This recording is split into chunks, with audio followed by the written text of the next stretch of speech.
Good evening, Who Dat Nation, and happy Wednesday to our Bayou Blitz family. I hope everybody is doing really well out there. We finally have a football game to actually talk about, analyze, and another to break down, so that we're going to have finally a little bit of football activity to talk about on this show, albeit preseason. And on that note, I am Bob Rose. I am one of your co-hosts to your Bayou Blitz podcast. Joining me on the other side of the screen is a younger, more vibrant, smarter. You guys can tell me whether he's better looking or not. It won't hurt my feelings. But I give you Brendan Boylan, your other co-host to your Bayou Blitz podcast, and a happy Wednesday to you, Brendan. You as well, Jerry. Thanks for joining. I already see your comments in per usual every Wednesday or day that we decide to have the show. For you guys that are fans of our intro, they finally got us. So no more intro music for a little bit. I'll have to hit the man zapped us. Yeah, I'll have to hit up some friends that do music and see what they can make for me. Yeah, well, the clock is ticking, Brendan, because if you don't, then instead, in addition to the Bayou Blitz OnlyFans page that I keep threatening to create, I am going to create a Bayou Blitz voice album too, that we could use excerpts from each and every single week. How's that for you? Yeah, no, that's bad. I'm gonna have to let me cancel the show so I can go get on the phone right now. I can only imagine it's like the bad '90s commercials at like 10 a.m. or 10 p.m. rather, and it's just like, have you ever wanted to own all the world's greatest love songs on one album? Cut away like shots to whatever Michael Bolton song. You know what? I keep telling Shireen, and this will be a nice segue in a minute. I told Shireen on last year's Saints cruise that I'd be interested in having a karaoke night for everybody that was on the cruise. And if we do that, the people could take videos and pictures. I'll even wear a wig, if it's necessary. That'll be for the Bayou Blitz calendar. See, we got all kinds of promotional ideas for you guys. Lord. Before we get into, you guys can see the discussion that we're going to have at the bottom of the screen because that's what everybody wants to talk about. So we'll finally give you our thoughts. I think we went almost a month worth of episodes without talking about quarterbacks, which is very nice. Pretty close. Pat yourself on the back. So we'll get into that. We could tell you exactly what the shuck is going on. Exactly. Thank you. See, I knew you'd appreciate the play on words. But Bob, you kind of teased it already with Shireen, with get checked or check out. So go ahead and let the people know. We do it every week, but there's an upcoming cruise, and with the football season getting closer and closer, there's going to be some other events going on through this organization as well. So with that, Bob, take it away. Yeah, there is. The Bayou Blitz continues to be very proud, to promote Get Checked or Check Out, which is the organization, that not only sponsors but pretty much puts together and runs the original Go Black and Gold Celebrity Charity Fan Cruise. This cruise has been going on for over a decade. My family and I were thrilled to be a part of it last year for the first time. We've already booked our cabins for the 2026 cruise. The 2026 original Go Black and Gold Celebrity Charity Fan Cruise is going to be on Thursday, March 26th until Monday, March 30th. Now, this year's cruise is not going to be going to Cozumel like it was last year. It will instead be going to the Bahamas, specifically Celebration Key and Nassau, which we're all really excited about. Cozumel was great, but it's going to be even better for a different location. And another change to this year's itinerary, the cruise is not leaving from New Orleans like it has in years past. Instead, it will be leaving from Jacksonville, Florida. Now, I myself am going to be flying down to Jacksonville, and leaving directly from there. But if you're coming from New Orleans and don't feel like either driving or flying to Jacksonville, there is a package that will be leaving with the cruise goers from New Orleans directly to Jacksonville. Details on that to come. But first and foremost, make sure you book your cabins now. All it takes is a small deposit, and to do so, you can contact Summer Cochran, and Summer's number is 985-643-6958. Again, that's 985-643-6958. You can either call or text her, to begin the booking process. When you do, make sure you mention myself, Brendan, and specifically the Bayou Blitz, so Summer can keep track of that, and help you out, because you are a supporter of the Bayou Blitz. You can also contact Shireen DeWalt at Get Checked or Check Out. She is the co-founder of this site, in regards to the group packages that will be available leaving from New Orleans to Jacksonville for the shipboarding. But again, this year's cruise is March 26th through Monday, March 30th. The Saints greats that are confirmed so far have confirmed their spots for next year's cruise are Delvin Breaux, Tyrone Hughes, Michael Lewis, and Pierre Thomas. All those guys were on last year's cruise, in addition to Courtney Roby. Still waiting for Courtney's confirmation, but he has been going the last several years, he and his lovely family. And that's the thing that sets this event apart from so many other Saints-related or NFL-related events, if you're fans of other teams as well, is that these guys during the cruise, you don't just have access to them during a very competitive putt-putt tournament or the Q&A sessions. You're intermixed with each other the entire cruise. Dinners on deck, the beach. It'll be you. The other Saints fans, which, trust me, folks, it feels like family. It doesn't feel like family. It is family. And these Saints greats, along with their beautiful families, and it's one big party, the entire time. And I promise you, you'll have a blast. One of the best I've traveled a lot in my X amount of years on this earth, and this past year's cruise was easily right at the top of the list of the best trips I've ever had, either business or pleasure related. So get a hold of Summer and book that cabin today. Nail your spot down, and you won't even have to pay it off until after Christmas into the new year. So she's giving you a break that way too. Again, this cruise is sponsored by Get Checked or Check Out, an organization that Shireen specifically put into place to help patients, people, and their families. If you've received a medical diagnosis that might feel like the end of the world, or just terrifies the living heck out of you, Get Checked or Check Out helps guide you into the next steps that you need to take. They'll help you along, both medically, and families, what to do next, why to do it, just help you through this. But they need our help. Research funding and things like that obviously cost money. And Get Checked or Check Out being a charitable organization, they count on us, as being kind of the backbone to what they do.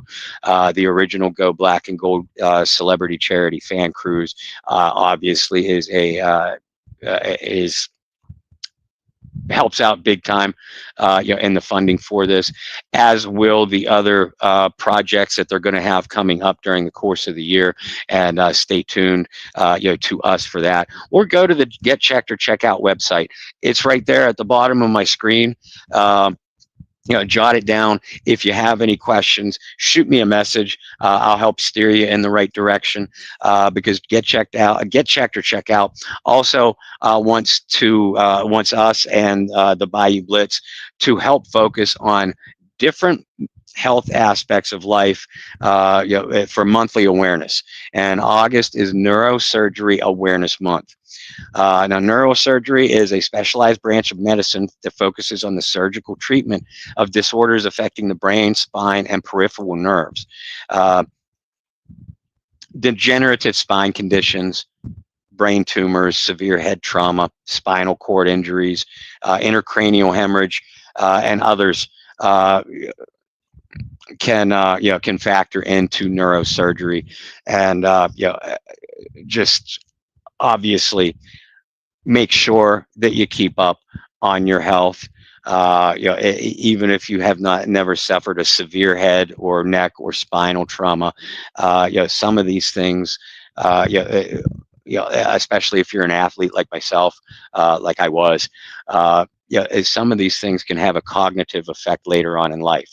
So don't hesitate to make an appointment if you're noticing yourself just not quite right, and keep up on this. Just like every other aspect of your health, it's so good to be proactive on these things.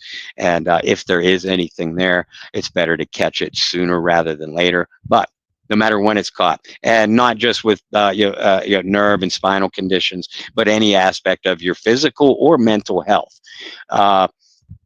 Very important to keep up on those checkups. If it's been a while, I make that appointment today. If you hear some news that sends you kind of into an emotional spiral, that's what Get Checked or Check Out is for. So again, check out that website at the bottom of the screen if you yourself or you know of someone that could use a little bit of guidance. And let's help out, guys. They're here to help us, but to do it, they need our help. And I know I'm talking in circles, but believe me, this organization, they are here for us. But please, they need all of our help to keep everything going.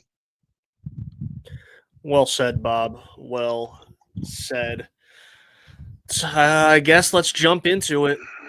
Let's jump into something we've been avoiding for the last few months. I do want to show off, if you guys can see it, Talladega Nights, Ricky Bobby. The reason I'm wearing this one tonight is because if you ain't first, you're last. And that's how it is with this quarterback competition, or at least what it feels like, is whoever doesn't win this quarterback competition, it kind of puts you in a weird spot, and I don't want to say a spiral, but an odd spot, not just for this year, but the years to come. And I'm talking regardless of which player wins the competition, which player loses the competition. First things first, this has been said to be a three-man competition for the entire offseason. Let's go ahead and just address the fact, Jake Haener, sorry, buddy, you're not in this quarterback competition. No, it's sir. A two-man race.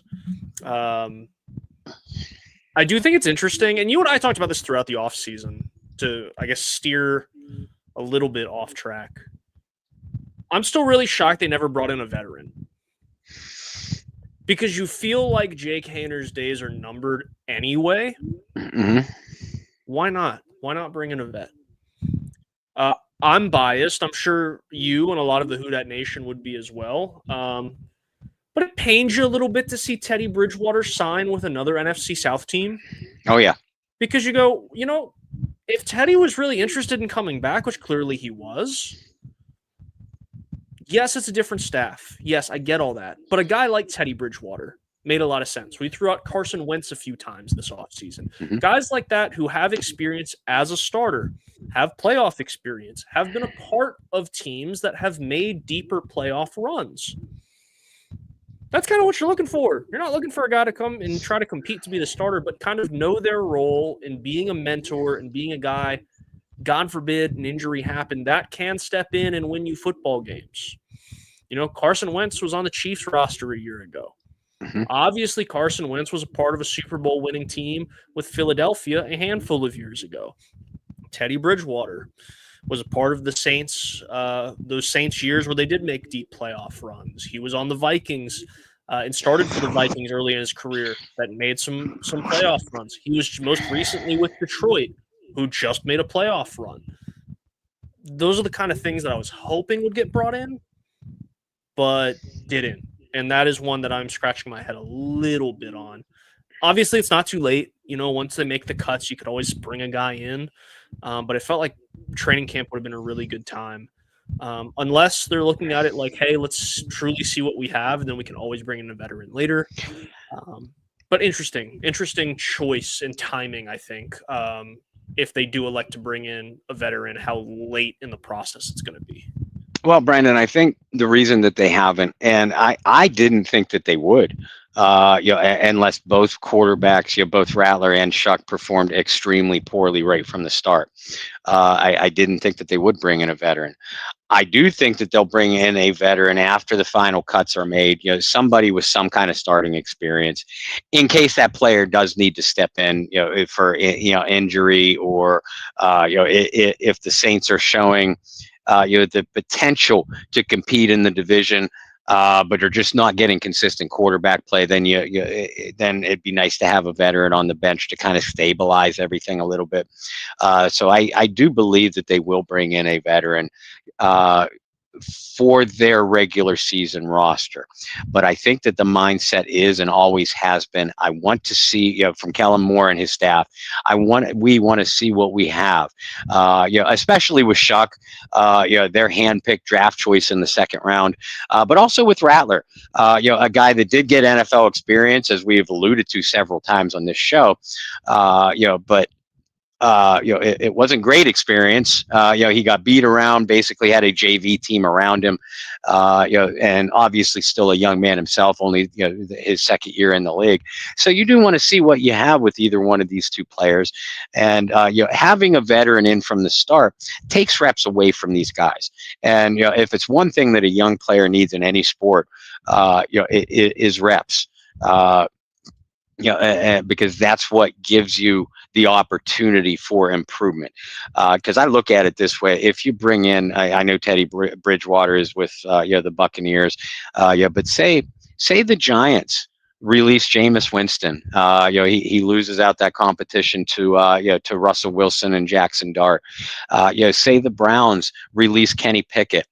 Both of these guys, or even Joe Flacco with the Browns for that matter, all of these guys are established NFL veterans. And in Pickett's case, Pickett has worked directly in Kellen Moore's system, so he knows much of the terminology and most of the philosophy. So any of these guys you can bring in, and they're basically ready to play, at least on a scaled down version of the playbook, within a week. So that's why I do believe that the Saints will ultimately sign a veteran for their active roster. But I'm not surprised that they have not done so up to this stage. I'm trying to think if there would be a situation, and obviously we can play the what if game all we want. Is there a quarterback that has worked with Kellen Moore that you may be able to squeeze or sneak onto a practice squad after cuts are made? I'm not sure. Pickett would be that guy, because he's no better than an average number 2 at best, at least in my viewpoint. I still boggles my mind. Yeah, I know I'm wearing a stupid Pitt shirt tonight, but it still boggles my mind that he was a first round draft choice a few years ago. Well, there's always a couple that somehow find their way into the first round. For me, it will always be Christian Ponder, which I know is a handful of drafts ago. That was a guy who shot up boards, and I was like, "Why is this guy? Why is Minnesota reaching for this guy?" Yep. But I digress. Let's talk about who the Shough is going to win the quarterback battle. I want to open here. Just right out the gate, I don't think either of those guys had a strong outing. I don't even think that's an opinion. I think it's just a fact. Neither of them had a strong outing. I know there was a lot of frustration towards Spencer Rattler in his performance. And I believe there are two reasons why a lot of Saints fans are frustrated with Rattler's performance. I think one of it is because of the reporting coming out of camp. Right. I won't name names or throw anyone under the bus because everything I had heard up to the point was that Rattler looked really good. But there was one particular quote that was used that said that Rattler was far, far, far and away the best quarterback in camp, to a point. Right. And I'm not talking just far and away. It was like far, far, far and away, which made it look like there was a big gap. Was there a gap? Probably. Everything I heard, there was a gap about a week ago, but maybe not that much of a gap. And I think maybe that gap was exaggerated. Mm-hmm. a little bit or a lot of bit. So I think that's one reason why people were frustrated. I think the other reason people were frustrated with his performance was I don't remember what you called them last year, the Rattler Riders maybe, but you have those type of fans that are really rooting for Spencer Rattler to win the starting job. Or you have the people that are so anti Shough that they really want Rattler to win the job. I thought it was concerning that Rattler was ahead in the competition. Now, I can throw a stat at you guys. I don't remember since what year, but there was a stat along the lines of like only 4 round picks that have quarterback second round picks have ended up starting week 1 since whatever year it was. Let's say the last 20 years, 30 years. My guess would be the 2 of those. Derek Carr for the Raiders for sure, and Geno Smith for the Jets way back in the day. That'd be my guess. Who would be on the list? Might be in there. Maybe. I don't know if he was a second. Was he a second round pick? I don't know. I know he didn't go in the first round. Maybe I'm thinking Geno. Anyway, I digress again. I think that's why there was so much frustration with it. But one thing that I mentioned to you, Bob, before we hit record or live was I think it is extremely unfair to be as critical of Spencer Rattler as people are without being as critical of Tyler Shough. Now, Shough did have a touchdown, right? Shough did lead the team into the end zone. Shough had a hell of a start to the game, sarcasm, with the pick 6. So regardless of who you want to win this competition, I think it's important to remember, even as fans, and I know this is going to be impossible because fans don't do this, you have to be rational and fair with analysis. And obviously that's where Bob and I come in, and we have, our years now of writing and, being analysts and this and that.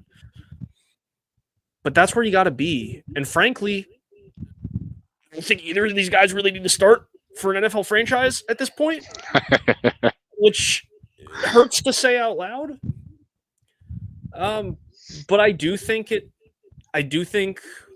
Sunday was a clear indication that this is a much closer quarterback competition than a lot of the media were portraying the last few weeks.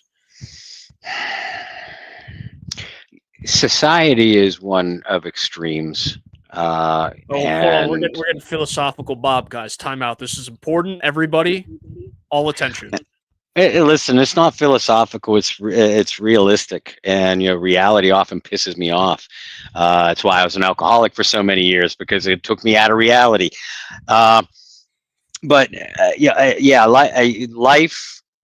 Life is an experience of extremes, and sports is the extreme version of those extremes. And we see that playing out in the Saints quarterback battle right now. And I mean, I muted all my social medias, as I often do anyway when I watch a game or when I analyze a game, but I definitely did so for this one because Shough threw an interception. Oh my God, he sucks. Well, wait, he rallied really good, and that touchdown pass was a beautiful throw. He's ready to start now. Two throws, and you had some of these same people that said that he sucked, and they never should have drafted him, and blah blah blah. The Shador lunatics. Some of those same people were saying, 2 drives or a drive later. Okay, he bounced back so good from that interception after that one throw. That he's ready to start. This quarterback competition is over. Oh my God, shut up. And those same people. Are not those same people, on the other end of that spectrum, spectrum of extremes, the Rattler people.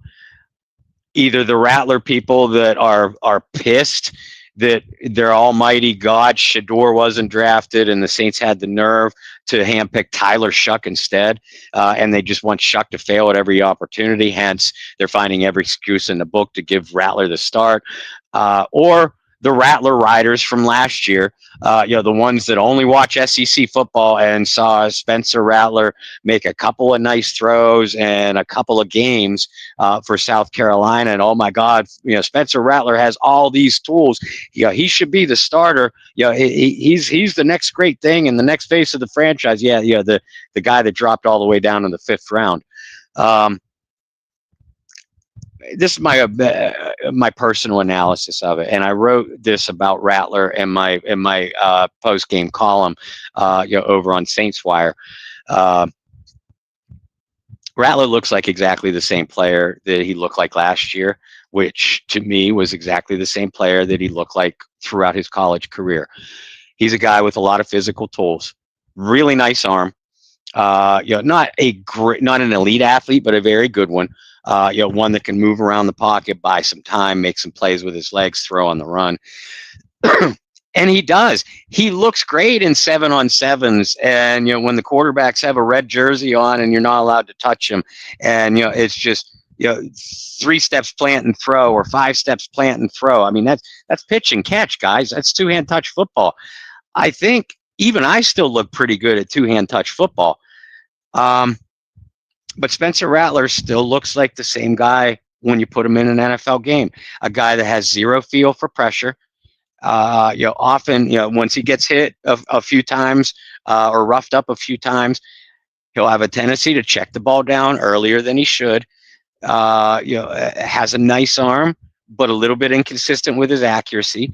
And this has always been my concern with Rattler, biggest concern with Rattler, absolute inability to read defenses. I saw all that on display against the Chargers, and I saw all that on display every single appearance he had last year.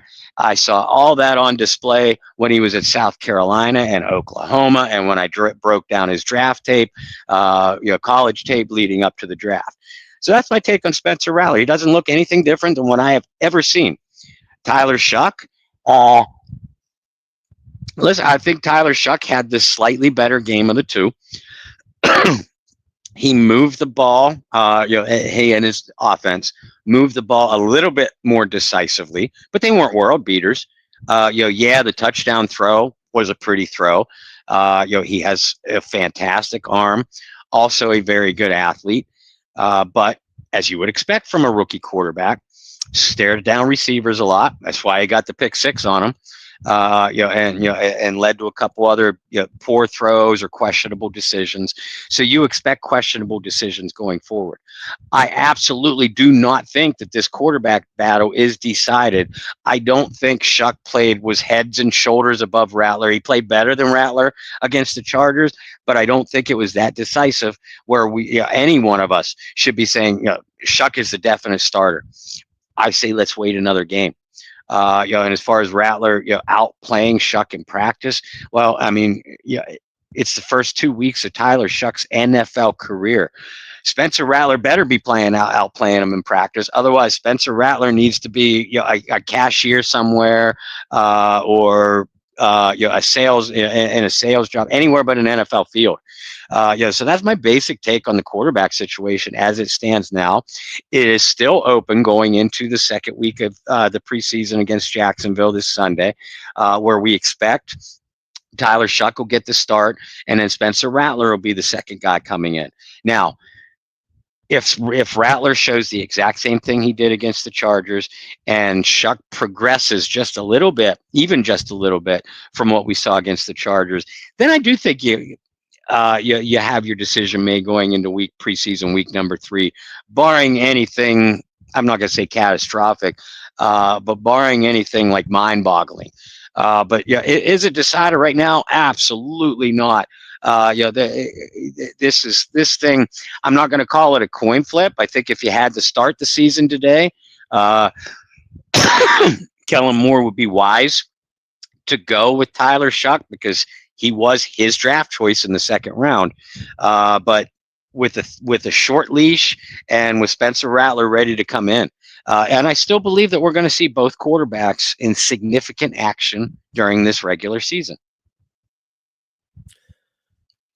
I think the biggest thing, and Kellen Moore spoke with Kay Adams today and talked about some of the things that he's looking for before he names his quarterback. He did say that they're very close, but consistency is going to be key. And that sounds like coach speak, and it is. But that is the biggest thing. And Bob kind of just said it is, well, if Spencer Rattler's consistently just what Spencer Rattler's been, it makes the decision a little bit easier. And if Tyler Shough is just consistently a little bit better, you see what I'm saying? Is I do think that week 2 of the preseason will say a lot. I still think it's Tyler Shough's job to lose. I do think Rattler is going to have to come out, and if the roles are reversed, which is what we're expecting, right? And Rattler plays a lot of the late second quarter into the fourth quarter. I think Shough's got to be on it, Rattler's got to be in his A game over Shough. Yeah. I'm not saying he has to go and be like a world beater, but I think he's got to be a guy who shows, hey, this is my second year in the league. Yes, I have incredible arm talent. Yes, I've learned some things, and this is the value I bring to a team. Ultimately, what Bob said, I think, is true, regardless of who wins the battle. I think you'll see both guys start at one point this year, at some point. If that means Rattler starts the first few games and then it's handed over to Tyler Shough, or Shough starts from week 1 and we get to like week 10 and we know the Saints aren't going to be competitive and maybe the offense has really struggled and they're looking for a spark. Unfortunately, I think we're going to see a lot of what we've seen the last few years and being a little bit of a carousel. And not really knowing, like, hey, this is going to be your guy week in and week out. Short leash was an excellent choice of word by you, Bob, is that Shough might get trotted out there with a really short leash. Ultimately, I think I agree with you for the most part. Shough had the better game. I am curious, though, and every coach is different, and we've said it ad nauseum since the draft. Tyler Shough was the quarterback drafted by this regime. This is the quarterback this regime wanted. I do wish I could be a fly on the wall and sit in and go, well, how much are they considering that Rattler started, 6 games for the Saints last year? How much are they considering, hey, we could start Rattler at the beginning of the year, and the moment it goes south, we can throw Shough in? I do want to know how much that's in the back of their mind. How much do they want to throw Shough to the fire, or do they want to ease him in? Because I don't want to use the word scapegoat, but it is really easy to be like, well, opposed to throwing him to the fire, let Rattler start. And see, I see a lot of people saying that, and it pisses me off. Because it's loser mentality, in my opinion. The people that, not you suggesting that this is what they might do, but this is me speaking directly to the people that are saying this should happen. Well, you should start Spencer Rattler, those first 4 games when they play, playoff contenders. My opinion, there's only 2 of those 4 teams that are legitimate playoff contenders. But nonetheless, I mean, you're opening up against the Cardinals, 49ers, Seahags, and Bills. Most people believe, myself included, that's the toughest 4-game stretch on the schedule. But there are people that are actually saying, you need to start Rattler and let him get beat around and then bring Shough in for the easier part of the schedule. What the hell kind of thinking is that? ladies and gentlemen, Kellen Moore and everybody associated with the New Orleans Saints organization, you may not like the decisions that they're making because you yourself from your couch at home are such the expert. But I will tell you this, whether you agree or disagree with the decisions made by this organization, I promise you this, they're trying to win football games. So if Tyler Shough is the better quarterback, in the coach's opinion, then why the hell wouldn't you start him? I know, Brendan, and you just alluded to this correctly. It's the term throwing him into the fire. Throwing him into the fire. And sometimes you see that work with quarterbacks. Sometimes you don't. But if you think he's ready to play, and he's the better of the two quarterbacks right now, in the coach's opinion, then why the hell wouldn't you play him? Screw whoever the opponent is. In fact, the tougher the opponent, the better, because I want to see how he responds. Again, if he's ready. If he ain't ready, you don't play him. You bring him in when he is ready. But if he's ready and he's the better of the two quarterbacks, why the hell wouldn't you play him? And at that point, if he does struggle for a sustained period of time, then you bring in Rattler, or a veteran that you signed in off the street. Somebody to give you a spark, settle the rookie down, let him get a different perspective from the sidelines, film study, things like that, before you give him another chance. But the whole, you got to start Rattler. You should start Rattler, let him get beat up, and then bring Shough in for the easier games. That is loser mentality, man. I agree with you there. I agree with you. But I am curious how much they're thinking it. Well, I mean, let me ask you this, Coach Boylan. Ooh. Coach Brendan Boylan, you're the one that my father, but okay. Well, I've been Coach Rose for a large section of my life, or Coach Bob. So I could call you Coach Boylan from time to time. Sure. You're the coach of the New Orleans Saints. You're the one that drafted Tyler Shough. You're the one that inherited Spencer Rattler. All this stuff. And again, we don't know what's going on in the film rooms. We only know what's going on in practice and one preseason game so far. But based off of what we know and what we've seen so far, if this kind of thing plays itself out exactly the way we've seen so far through the rest of the preseason, where Shough looks like the better quarterback in the games, but not by a wide margin. Rattler looks like the better quarterback in practice and two-hand touch drills, etc. Who do you start in that scenario to begin the season, and why? So I got to take my bias hat off because I do like one of these quarterbacks better than the other. I know. And I do too. And the ones we like are the opposite of each other. So fair. So I think if I'm the head coach and I specifically drafted Tyler Shough, I'm going to throw him out there week 1. Now, if I had inherited both guys, a little bit different. It is. But I think because you drafted the guy,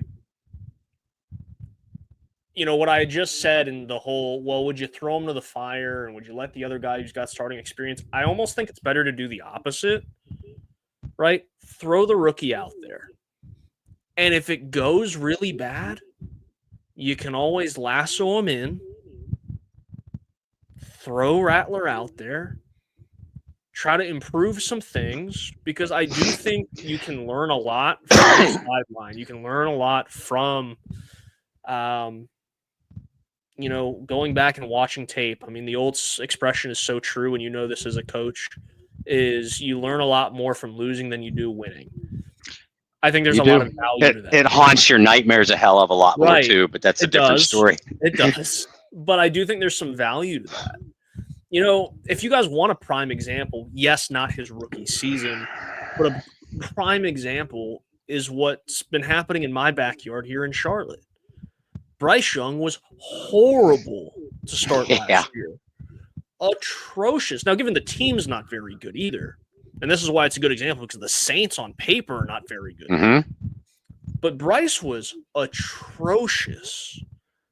But the really good thing that they did, and this is going back to why I said it's going to be really important for them to bring in a veteran later. What did they do? Well, they grabbed a really, really good veteran quarterback, maybe one of the best backup quarterbacks in the league, in Andy Dalton, and said, all right, Andy, you have some experience. Go out there, kind of try to, right the storm here a little bit. Take Bryce under your wing, and let's have Bryce learn some things, see what he's learned. It also presented a really big challenge and a really big obstacle for a young quarterback who's selected very high in the draft to see his character, see what he was made of. Bryce responded extremely well, not just on the field, but off the field. And guess who had one of the best last 4 or 5 weeks of the NFL season at quarterback last year? Bryce Young, right? Now, I'm not saying that it would or could play out the same exact way. But what I'm saying is, if you throw Shough out there week 1, and it doesn't go well, and week 2 doesn't go well, and week 3 is a little bit better but still doesn't go well, and week 4 doesn't go well, you could always go, all right, Tyler, let's sit down. We have, this is a coach too, and that's kind of why I'm chuckling, is at that point, you have enough film, right? You have enough data and analytical and all the nerdy stuff to be able to go, okay, we have enough here. Let's review some of the things you did super well over 4 weeks, or some really big positives over the 4 weeks. But there's not going to be any outliers anymore. We have enough tape on you to be able to say, these are the things you're good at. These are the things we need to get better at. And while we work through all that with you, we're going to take the pressure of you having to go out there and perform, right? And then also, we're going to sit and watch tape all week, and we're going to test you from the sideline. Meaning, hey, Spencer did this. Why did he do this? What could you have done differently? Or why would you do the exact same thing? I think that's more valuable than trotting Rattler out there, having him start. And, I wouldn't say this is a bad thing, but what if Rattler goes out there and is really good? Well, now you have this weird thing where it's like, okay, well, you drafted Shough in the 2nd round, but he can't get on the field because Rattler is performing so well. Which is a great problem to have. Great problem to have. But I do think there's more value in start Shough, see how it goes, and you do have a safety net, opposed to what the opposite would be, where you have a fall guy. I would much rather have a safety net catch me than someone fall for me to get the job. No doubt. Full agreement with you. That's essentially, I said a lot of similar things last night on Under the Dome with Alan, when that topic came up. So that's why I wanted to get Coach Boylan's thoughts on it. We're pretty close to agreement here. But again, this is not settled. Maybe Rattler comes out and looks like a world beater, and Shough struggles a little bit, or the opposite. Kellen Moore still has a difficult decision ahead of him going into week 3 of the preseason against Denver. Yeah, it's true. And to be fair, I think a decision will be made after week 2. I think so too. I don't think week 3 is going to play a big factor. I think week 3, Haener probably starts, and you may see some split second half snaps. You may not from the other 2 guys, but I think a decision is going to be pretty much made after week 2. That's why it's kind of a weird thing to say out loud. Like, I do think there's a lot of value in how week 2 of the preseason goes for these guys, because I do think a decision is going to be made after that. But I also don't think it is this like end all be all. Whoever performs better is going to win the job. If you had to ask me right now who has the upper hand, I think Shough has the upper hand. Not by a lot, but I do think he does. But it goes back to everything I just said. There's more value from a team aspect to do what Bob and I just talked about, opposed to creating. We just got out of the cancer locker room situation, the last thing you want to do is make somebody a fall guy and then have that potential cancer come back up again or split locker room or whatever the case may be. So, with all that, I think we've addressed the quarterbacks pretty damn well. And after Sunday, whenever we go on and have a podcast, because I'm traveling next week, I think we will have a better idea and be able to sit here a week from now or a little bit over a week from now and say, hey, this is who we think will start if it hasn't already been announced. And this is why we think this, or this is why we think this is ultimately the best thing for the team or the worst thing or whatever the case may be. But I think you and I are on the same page, even though we like different quarterbacks better, which is interesting. I also think it says a lot that we have watched a lot of football and we know how these things go and we've been around teams. You're not wrong to call me coach. It's been a long time, but I did coach soccer back in the day. So I think just being around teams your whole life, and some of you guys watching at home that were on high school football teams or, coached or what have you, you guys know as well, those very minuscule and little things do make all the difference in the world, how you handle situations like this. And that's what separates really good coaches from great coaches. Enough about coaches, enough about quarterbacks, enough about decisions. More so, well, I guess still decisions, but there's a lot of guys who got hurt this week. It's already starting. We joked throughout last year that one of us was going to have to suit up and play some position. If I were to put on shoulder pads and trot out tomorrow for practice and hang out with the receivers, I might be the tallest guy in the receiver room. I think you would, based off of health. I think Donovan Peoples-Jones has like an inch or two on me, but it's bad, Bob. Yeah. So I'll go ahead and break that, and we'll keep going down the ladder of injuries. Bub Means, a guy that we were both excited about this year, season-ending IR today. That was the one guy we kept saying, well, they haven't, I love this joke, and it's going to be a running joke and a running gag for so many years until the Saints figure out what the hell they're doing with the wide receiver room. Because like 2 years ago, I came on this podcast almost weekly and made jokes about how they kept bringing in receivers that could be the last receiver on a roster for almost every team in the league. Do you know what I would give for one of those guys, Bob? Just one at this point. I wonder what your boy Keith Kirkwood is doing right now. Well, he is with the Ravens. Okay. He was on their practice squad last year. You know another guy? I don't know. Where is A.T. Perry? What is A.T. Perry doing? Can we make all things right and bring A.T. Perry back? He's just been medically cleared to begin with the Denver Broncos, so he might be available. Yeah, right. Or he gets cut. Bring him back. That will always be one of the weirdest, like, you looking at your phone, not for a big player. Like, we've had those what the hell, like, notifications, right? We talked about Jimmy Graham a little bit ago, right? And we do need to revisit that. We were going to do that this week, but too many things came up. But revisiting that trade is definitely on the list. But, like, that was a what the hell moment. But that was, like, a big what the hell moment. I remember seeing the A.T. Perry thing and just being like, you're kind of, like, side-eyeing. And you're like, what just happened? Like, is this real? Am I getting punked? Like, is this a fake Adam Schefter account? Like, what's going on? But the Saints have nobody over 6 feet playing receiver right now.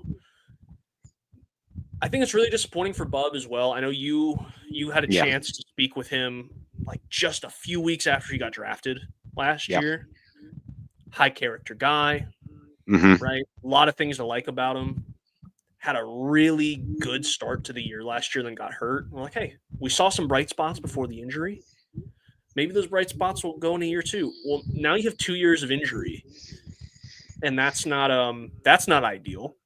Yeah, I don't think we're going to allow Bub Means to step foot on the LA turf anymore on SoFi Stadium's turf You because shouldn't with that's linemen the either. right.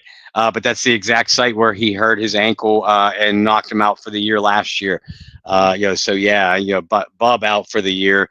To your point, Will Clapp and more importantly Trevor Penning both went down during the Chargers game on Sunday.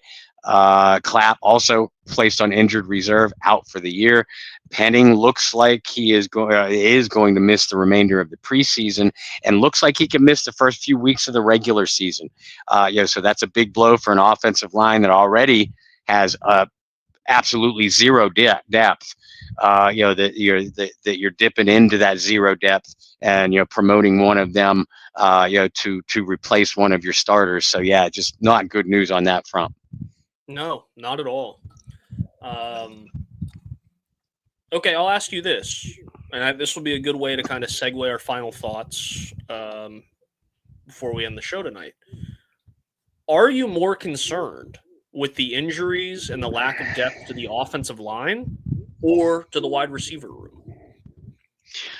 Offensive line, and I'll tell you why.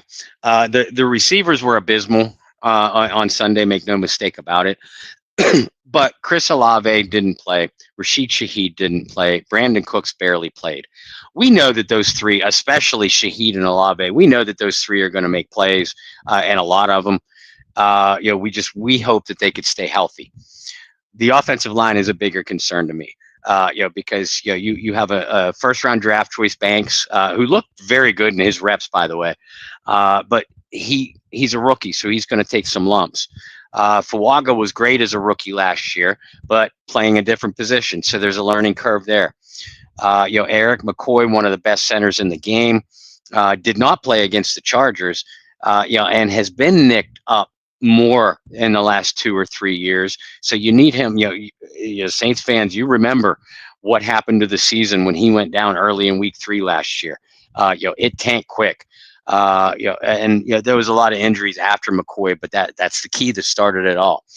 And the offensive line. One of the reasons why, and Alan and I did try to break down our analysis of the running backs and even the quarterback analysis, from the Chargers game.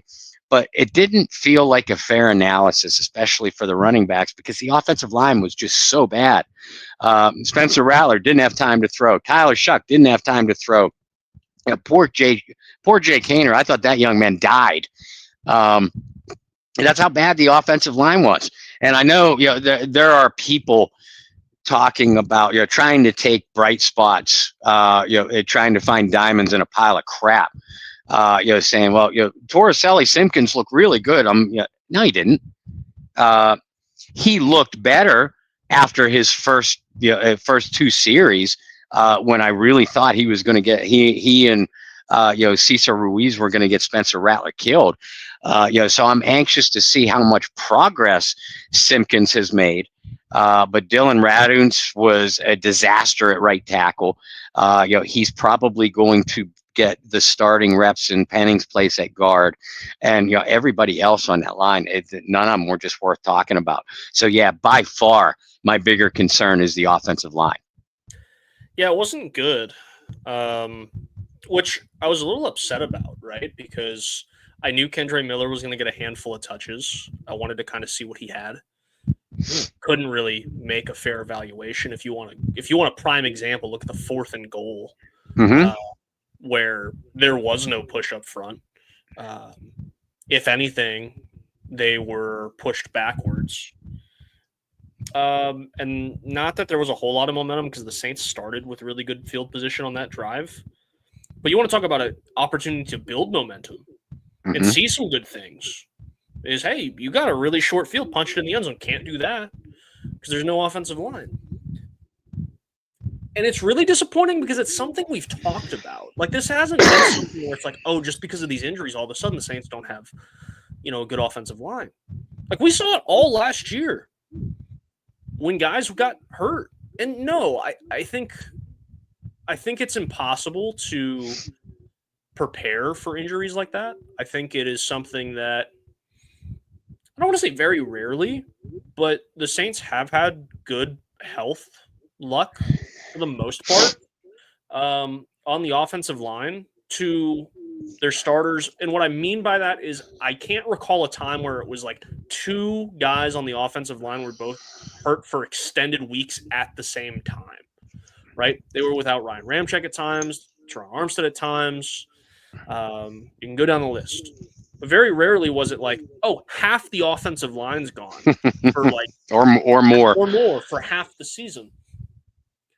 So you would think after experiencing that last year, even with a new staff, you'd go, you know what? We should really invest in the offensive line. They didn't do that. After seeing the injuries to wide receiver last year, you would think, hey, we should really invest in some wideouts. Didn't do that. Which brings me back to, what did they invest in?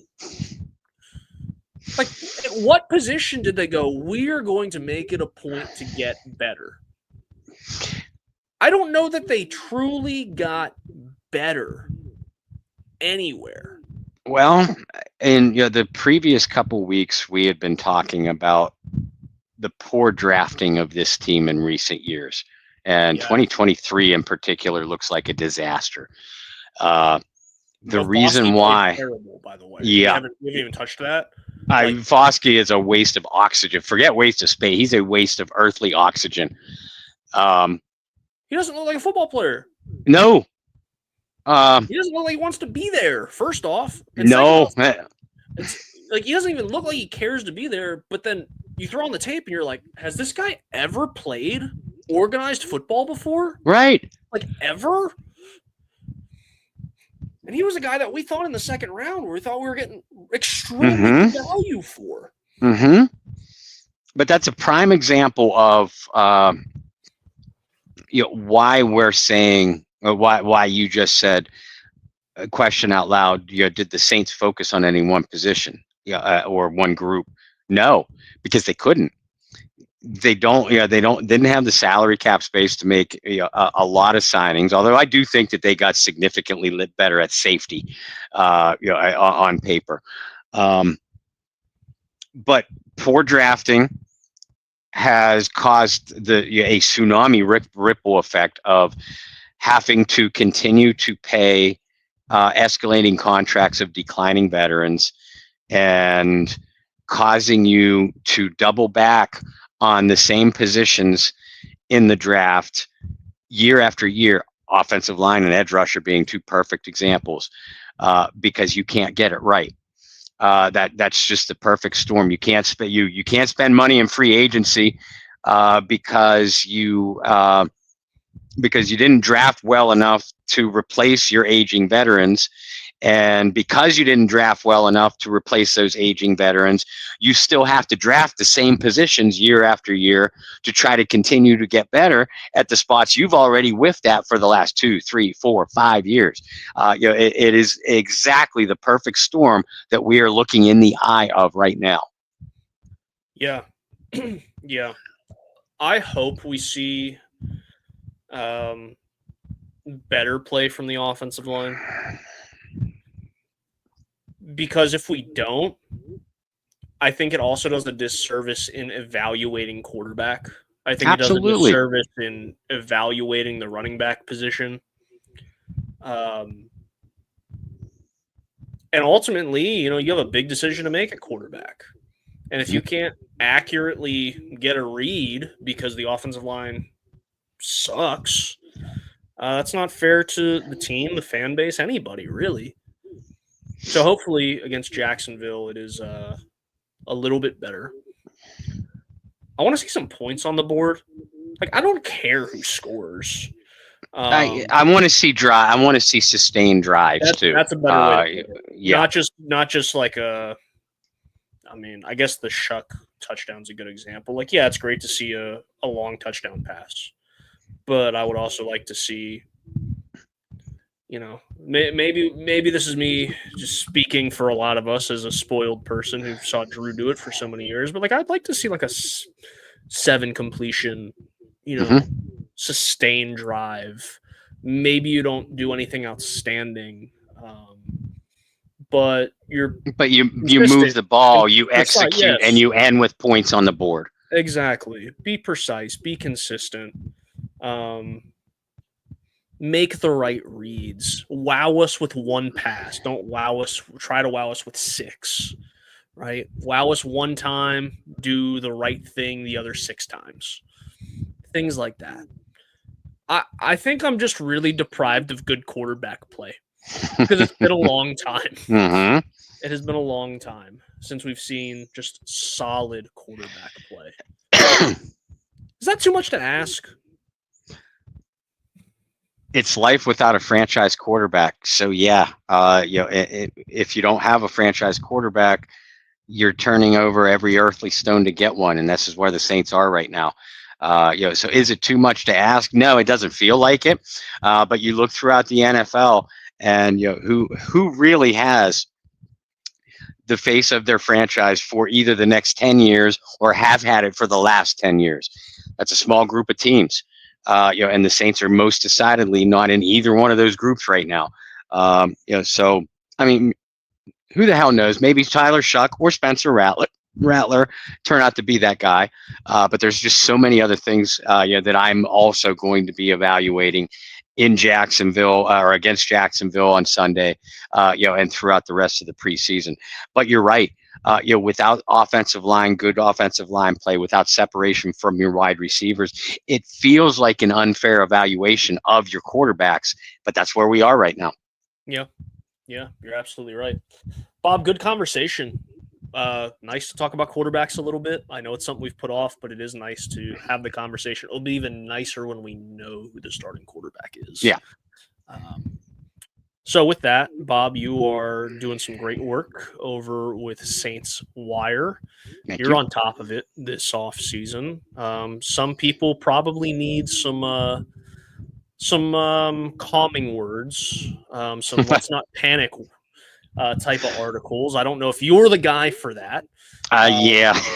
But nonetheless, people should check out your work if they do want to continue to keep up with the team. Maybe they do want some sky is falling articles. Bob certainly might be your guy for that. But where can people keep up with you and all the great work you're doing over there?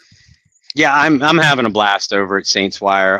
Right now, my part of the team is just doing a lot of laid back articles. Saints player of the day, the corresponding number with however many days it is until kickoff, and also an article outlining the history of said number. So I'm doing those two pieces, every day until kickoff. In addition to sprinkling some other things in there, I will definitely be doing players or positions to watch leading up to this weekend's Jacksonville game. And just like I did with the Chargers game, I'll be giving you my own post game analysis too. All those pieces, along with the rest of our site's writers, led by John Sigler, can be found over at Saints Wire, owned by USA Today.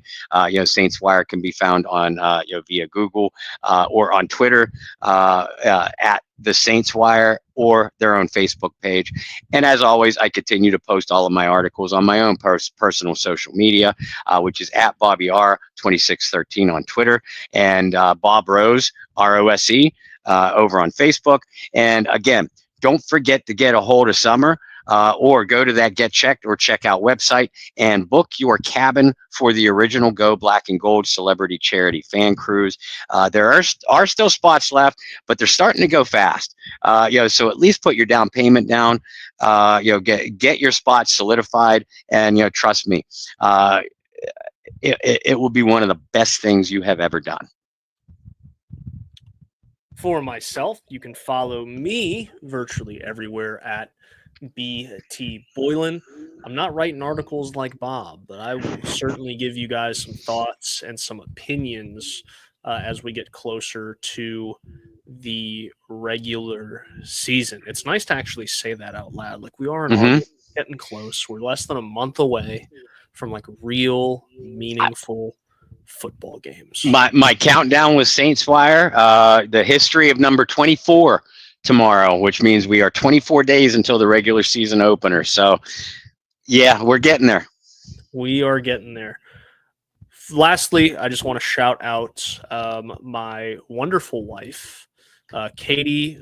She got the news, I think it was yesterday, that she will be performing the national anthem at Bank of Oh, America Stadium wow. for the Panthers and Bills later this season. Awesome. So we will be we'll have field access.